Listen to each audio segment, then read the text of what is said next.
प्रिय विद्यार्थियों, बोर्ड पर एक बहुत ही इंपॉर्टेंट क्वेश्चन लिखा है और 99% बच्चे इस क्वेश्चन को गलत कर देते हैं। आइए देखें क्वेश्चन क्या लिखा है। Chlorophyll the green pigment have the molecular formula C55H72O5N4Mg। If 0.012 gram of magnesium is available to a plant for chlorophyll synthesis, how many gram of the carbon will be required to completely use up the magnesium?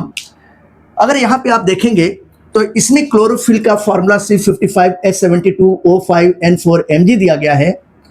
इसके case में magnesium का मास दिया गया है और कह रहा है कि कार्बन का मास कितना होगा, ये कैलकुलेट करना है। आइए देखते हैं इस क्वेश्चन को कैसे करेंगे। हम लोग मोल्स ऑफ मैग्नीशियम को कंपेयर करेंगे मोल्स ऑफ कार्बन के साथ। तो आपको मालूम है कि मोल्स निकालने का फॉर्मूला क्या होगा, given mass divided by molar mass, यानी कि given mass of magnesium divided by molar mass of magnesium equal two moles of carbon. निकालने का भी इसी तरीके से होगा कि गिवन मास ऑफ कार्बन, अब कार्बन का ही तो मास पूछ रहा है, divided by molar mass of carbon. अगर हम देखें तो यहाँ पे WMG यानी कि मास ऑफ मैग्नीशियम कितना दिया है, 0.012 ग्राम दिया गया है और इसका मोलर मास कितना होता है, मैग्नीशियम के एक एटम का मोलर मास 24 ग्राम पर मोल होता है, ये सभी को मालूम है। फिर अगर यहाँ पे हम देखें तो क्या पूछ रहा है, मास ऑफ कार्बन पूछ रहा है, यानी कि WC की वैल्यू पूछ रहा है और मोलर मास ऑफ कार्बन देखें, क्लोरोफिल में अगर देखते हैं तो कितने कार्बन एटम प्रेजेंट है, 55 कार्बन एटम प्रेजेंट है।